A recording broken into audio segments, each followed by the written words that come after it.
السلام علیکم ورحمۃ اللہ وبرکاتہ نحمده ونصلی علی رسولہ الکریم اما بعد فاعوذ باللہ من الشیطان الرجیم بسم اللہ الرحمن الرحیم ان اللہ وملائکتہ یصلون علی النبی یا ایہا الذین آمنوا صلوا علیہ وسلموا تسلیما اللہم صل علی سیدنا و مولانا محمد معدن الجود والکرم وآلہ الکرام وابنہ الکریم وبارک وسلم۔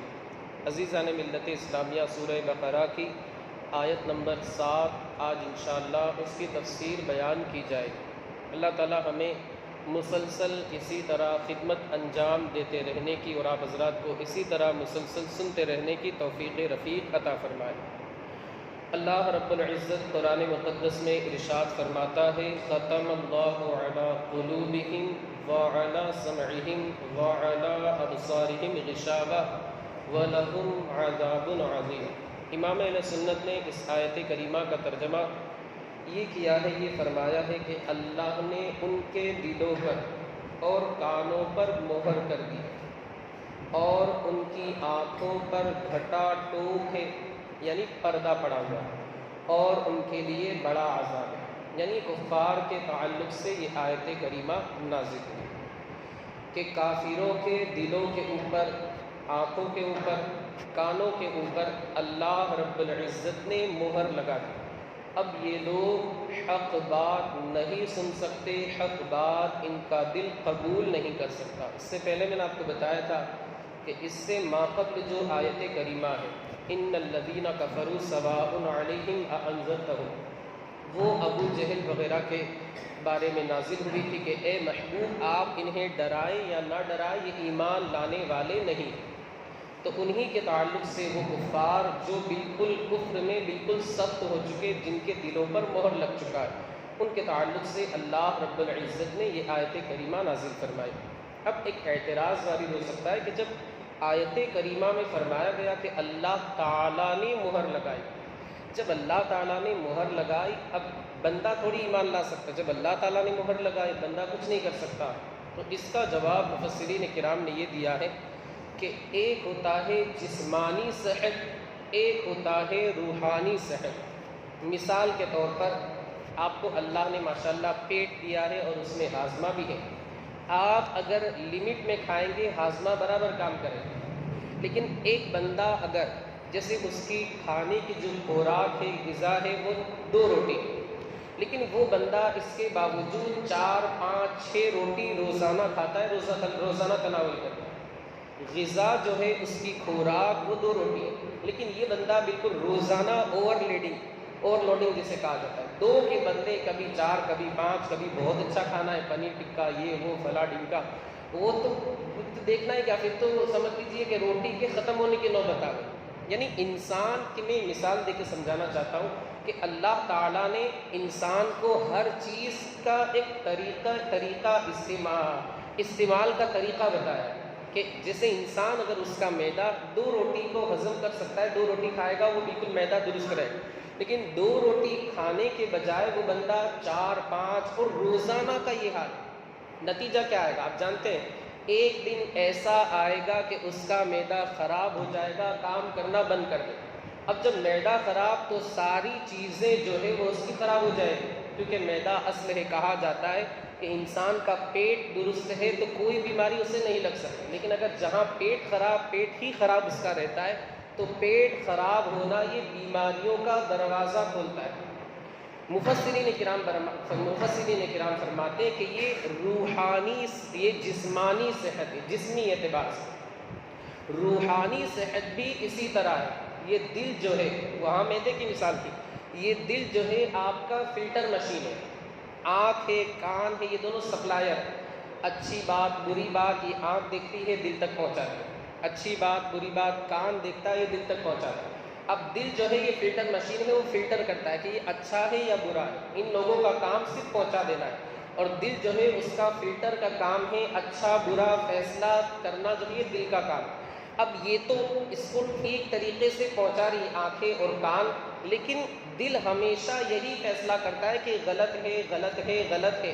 یعنی اچھی چیز کو بھی دل جو فیصلہ کرتا ہے وہ غلط ہی فیصلہ کرتا ہے اچھی چیزوں کے تعلق سے، جیسے کہ اچھی چیز یعنی مصطفیٰ کریم پر ایمان لانا، لیکن دل اس کو بھی گوارا نہیں کرتا کہ نہیں ان پر ایمان نہیں لانا، استغفر اللہ، یہ ابو جہل وغیرہ کی بات ایک مثال کے ذریعے، تو اس میں جب بری باتیں پڑھتی رہتی ہے تو ایک دن وہ خراب ہو جاتا ہے۔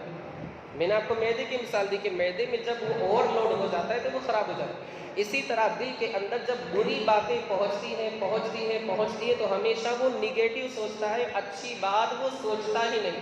اب اللہ تعالیٰ فرماتا ہے ختم اللہ علی قلوبہم، ان کے دلوں پر مہر لگا دی، ان کے خود عمل کی وجہ سے کہ ان لوگوں نے کفر یہ کرتے رہے اللہ رب العزت کی بارگاہ میں شرک کرتے رہے، ان کے دلوں میں اچھی بات پہنچتی ہی نہیں تھی، اگر پہنچتی تھی تو دل اسے برداشت نہیں کر سکتا تھا، تو اللہ رب العزت نے ان کے دلوں پر مہر لگا دی، اب اچھی بات ان کے دلوں میں نہیں پہنچ سکتی۔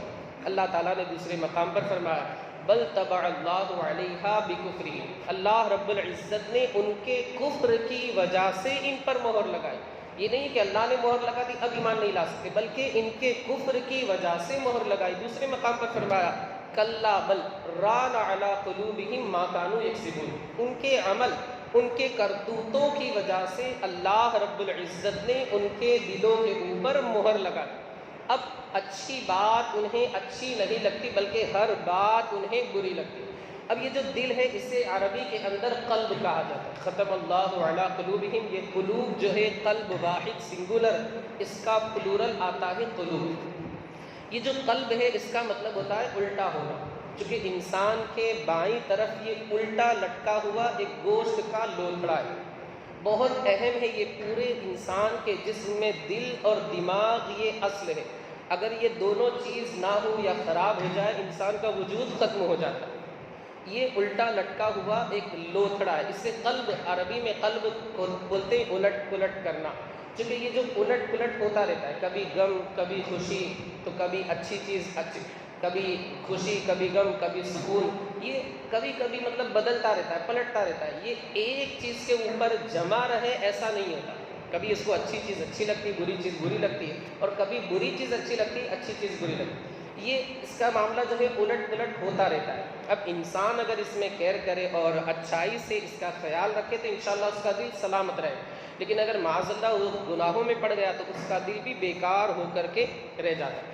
اس آیت کریمہ میں پہلے دل کا ذکر فرمایا، ختم اللہ علی قلوبہم وعلی سمعہم وعلی ابصارہم، یہ شامل پہلے دل کا ذکر فرمایا، پھر اس کے بعد کان کا ذکر فرمایا، پھر اس کے بعد آنکھ کا ذکر فرمایا۔ مفسرین کرام فرماتے ہیں کہ دل کا ذکر اس وجہ سے ہوا کہ آنکھ کسی چیز کو دیکھتی ہے، کان کسی چیز کو سنتے ہیں، وہ سیدھا دل کے پاس پہنچاتے ہیں۔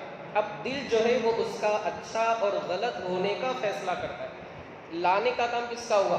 آنکھ کا اور کان کا، یعنی یہ لانے والے ہیں، ان کا کام ہے خدمت انجام دینا، اور دل جو ہے اس کے پاس لاتے، تو دل کیا ہوا؟ بادشاہ ہوا، یہ دونوں خادم ہوئے، بادشاہ کا ذکر پہلے ہوتا ہے، خادم کا ذکر بعد میں ہوتا ہے۔ آپ حضرات کی توجہ میں جو بتانا چاہ رہا ہوں وہ آپ حضرات سمجھ رہے ہیں کہ دل جو ہے وہ بادشاہ ہے، اور کان اور آنکھ جو ہے یہ خادم ہے، اس کے درباری ہے، غلام ہے، اور جو بادشاہ ہوتا ہے اس کا ذکر پہلے ہوتا ہے، خادم جو ہوتا ہے خدمت کرنے والا اس کا ذکر بعد میں ہوتا ہے۔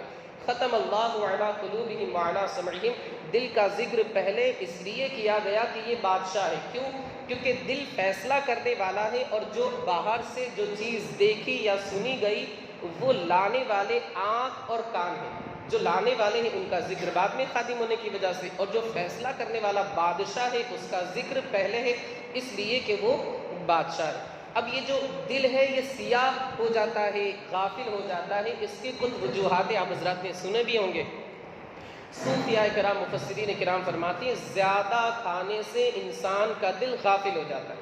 آج ہم اپنی زندگی کا جائزہ لے، آس پاس اطراف دیکھیں کہ انسان جو ہے ہمیشہ خوراک سے زیادہ ہی کھاتا ہے، ہمیشہ انسان خوراک سے زیادہ ہی کھاتا ہے، پھر وہ کہتا ہے کہ یار عبادت میں دل نہیں لگتا۔ ارے اللہ کے بندے، تو 2-3 دن کم کھانا کا، خوراک سے کم کھا، انشاءاللہ عبادت میں تیرا دل لگ جائے، لیکن آج اسے انسان چھوڑنے کے لیے تیار نہیں، بھائی کھائیں گے نہیں تو پھر جئیں گے کیسے؟ خیر، اگر یہی چیز انسان اچھی نیت کر لے اس میں کہ میں اس لیے تھوڑا سا زیادہ کھاتا ہوں کہ اللہ کی خوب جم کر کے عبادت کر سکوں، مجھے کمزوری کا احساس نہ ہو، اللہ تعالیٰ اس پر بھی مجھے اجر و ثواب عطا فرمائے، لیکن انسان یہ فکر نہیں کرتا، بلکہ اسے تو ایک برتن پیٹ کے اندر جو ہے وہ بھرنا ہے۔ دوسرا، کثرت مال کی خواہش، ہائے پیسہ، جسے بولتے ہیں کہ بس پیسے آنے چاہیے، چاہے وہ حرام طریقے سے معاذ اللہ کیوں نہ ہو۔ اسی طرح زور سے ہنسنا، بار بار ہنسنا، کثرت سے ہنسنا۔ حدیث پاک کا مضمون ہے کثرت الضحک تمیت القلب، کہ زور سے ہنسنا یا زیادہ ہنسنا انسان کے دل کو مردہ بنا دیا کرتا ہے۔ تو یہ ساری چیزیں ہمیں ان سے دور رہنا ہے۔ اب صوفیاء کرام، مفسرین کرام فرماتے ہیں کہ کون سی ایسی چیزیں ہیں جن کے ذریعے دل جو ہے وہ بالکل پاک و صاف ہو جاتا ہے اور اس پر اللہ کا نور برستا ہے۔ سب سے پہلی بات، کم کھانا۔ انسان جتنا کم کھائے گا اس کے دل پر روحانیت کے انوار، روحانیت کی برکتوں کی اتنی ہی بارشیں نازل ہوں۔ دوسری چیز جو ہے وہ قرآن مقدس کی تلاوت۔ میرے آقا مصطفیٰ کریم فرماتے ہیں کہ دل جو ہے اس کو زنگ لگ جاتا ہے، جسے ہم کاٹ بولتے نہیں، وہ لوہے کے اوپر، لوکھنڈ کے اوپر لگ جاتا ہے، اس کو پھر وہ کاٹ پیپر سے اس کو چھڑاتے ہیں۔ میرے آقا فرماتے ہیں کہ دل کے اوپر زنگ لگ جاتا ہے۔ صحابہ نے عرض کیا رسول اللہ، پھر اس زنگ کو چھڑانے کا، دور کرنے کا کوئی ذریعہ؟ میرے آقا مصطفیٰ کریم فرماتے ہیں قرآن مقدس کی تلاوت سے اللہ دلوں کے زنگ کو دور فرما دیا گیا۔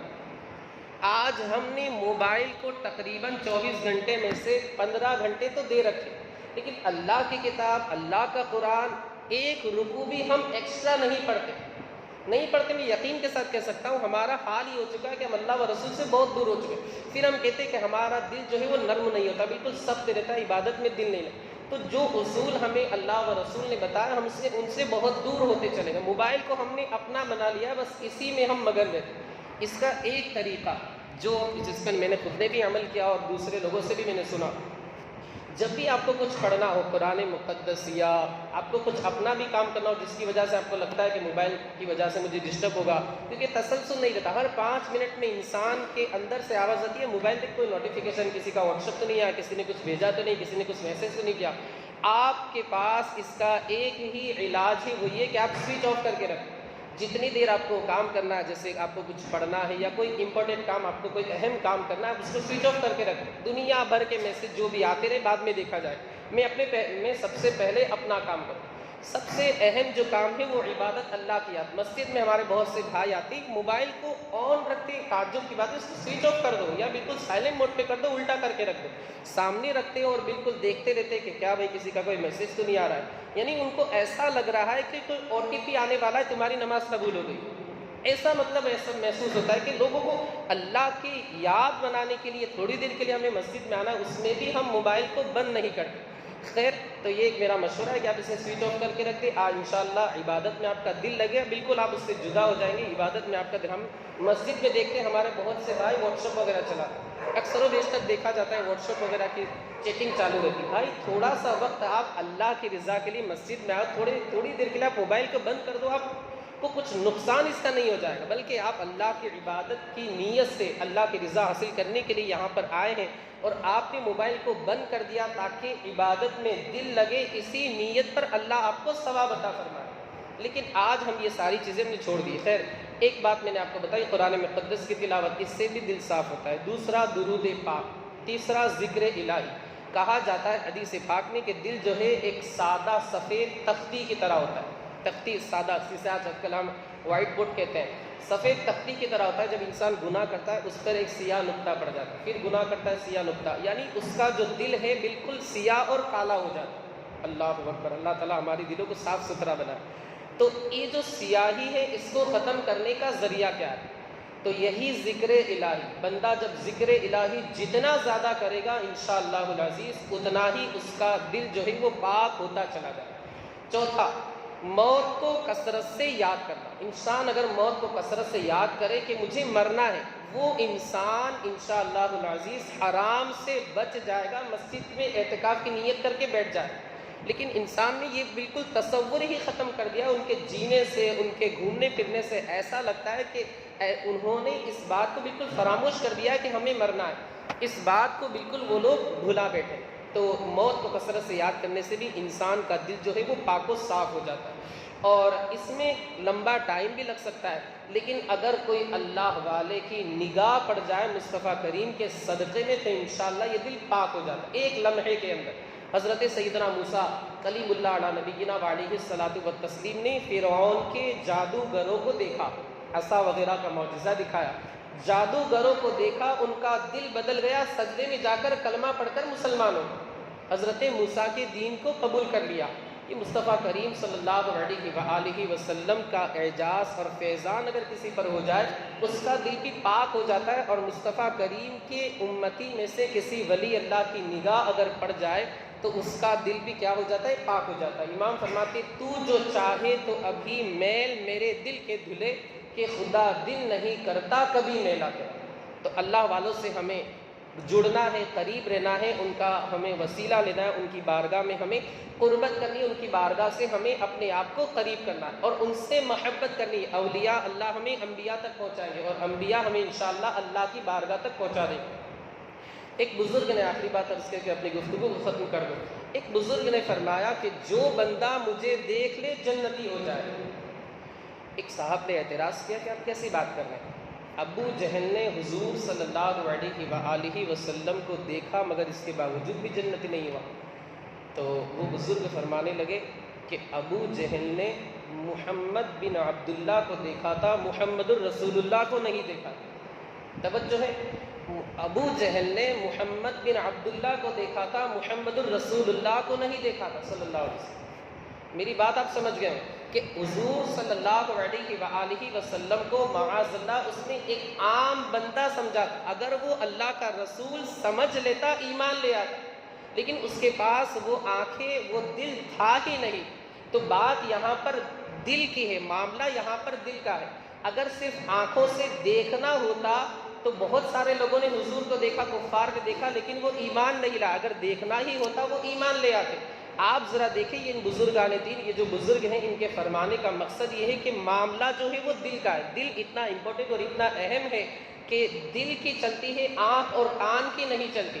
اسی دل کی وجہ سے ویسے قرنی دور رہ کر بھی مصطفیٰ کے غلام بن گئے، لیکن ابو جہل قریب رہ کر بھی مصطفیٰ کریم کا غلام نہیں بن پایا۔ وہ ایک بزرگ نے کیا ہی خوب کہا ہے، لیلا مجنون کا واقعہ آپ نے سنا ہوگا۔ لیلا جو تھی وہ بالکل سیاہ فام تھی، وہ کالی تھی، لیکن اس کے باوجود بھی مجنون نام کا شخص اس سے بہت محبت کرتا تھا۔ علماء فرماتے ہیں کہ لیلا کو دیکھنے کے لیے مجنون کا دیدہ چاہیے، مجنون کی آنکھ چاہیے، اور مصطفیٰ کریم کا جمال دیکھنے کے لیے صدیقی نگاہ چاہیے۔ اگر انسان کے پاس حضرت سیدنا ابوبکر صدیق کا وسیلہ ہو، ان کے نقش قدم پر چلتے ہوئے مصطفیٰ کریم کی ذات کا مطالعہ کرے، وہ ایمان لے آئے گا۔ لیکن اگر معاذ اللہ اس کے دل کے اوپر شیطان بیٹھا ہوا ہے، لاکھ کوئی کوشش کرے وہ ایمان نہیں لائے۔ حضرت عبداللہ بن سلام مصطفیٰ کریم کی بارگاہ میں ایک نظر دیکھا، کھلے دل سے آئے تھے، دل میں کوئی دشمنی عداوت نہیں تھی، مصطفیٰ کریم کی بارگاہ میں آئے، ایک نظر دیکھا، فوراً دل نے فیصلہ کیا لیس ھذا وجہ الکذاب، یہ کسی جھوٹے کا چہرہ نہیں ہو سکتا۔ قدموں میں گر گئے، مصطفیٰ کریم کی بارگاہ میں عرض کرتے مجھے کلمہ پڑھا کر کے مسلمان بنا دیا۔ تو اگر انسان دل کی نگاہوں سے دیکھے تو یقیناً وہ مصطفیٰ کریم کا اطاعت کرنے والا اور مصطفیٰ کریم پر ایمان لانے والا بن جائے، لیکن اگر دل کے اوپر اس کے دل کے اندر کینہ، حسد، بغض، عداوت ہے تو ہرگز وہ مصطفیٰ کریم کا سچا غلام، سچا وفادار نہیں بن سکتا۔ بس آخری بات عرض کر کے اپنی گفتگو کو ختم کر دوں، حقیقت میں دل وہی ہے جو مصطفیٰ کریم کا غلام۔ امام نے 2 مصروں کے اندر، ایک شعر کے اندر دل کا سارا خلاصہ بیان کر کے رکھ دیا ہے، دل اور سر کا خلاصہ۔ امام فرماتے دل ہے وہ دل جو تیرے قدموں پہ قربان گیا، دل ہے وہ دل جو تیرے قدموں پہ قربان گیا، سر ہے وہ سر جو تیرے در سے، دل ہے وہ دل جو تیری یاد سے معمور رہا، استغفر اللہ، دل ہے وہ دل جو تیری یاد سے معمور رہا، سر ہے وہ سر جو تیرے قدموں پہ قربان ہے۔ بس اسی 2 مصروں کے اندر امام اہل سنت نے دل کا پورا معاملہ، فیصلہ بیان فرما دیا ہے۔ اللہ رب العزت ہمیں اسی پر عمل کرنے کی توفیق رفیق عطا فرمائے۔ مولا جو کچھ بھی بیان ہوا اس کے بیان کرنے میں مجھ سے جو بھی غلطی، لفظش، خطا ہوئی ہو اپنے حبیب کے صدقے مجھ سے معاف فرما۔ مولا اس تفسیر کی برکتوں سے ہمیں مالا مال فرما، ہمیں عمل پیرا ہونے کی توفیق عطا فرما، ہمارے بھائی یہاں پر بیٹھے مولا انہیں اپنی شان کے مطابق اجر و ثواب عطا فرما، مولا عز و جل ان کی کمائی میں، کاروبار میں، تجارت میں، رزق حلال میں خوب سے خوب تر برکتیں عطا فرما، ان کی تمام جائز مرادیں درس قرآن کے صدقے میں ان کی تمام جائز مرادوں کو پورا فرما۔ وصلی اللہ تعالی علی خیر خلقہ ونور عرشہ سیدنا مولانا محمد وعلی آلہ واصحابہ اجمعین برحمتک یا ارحم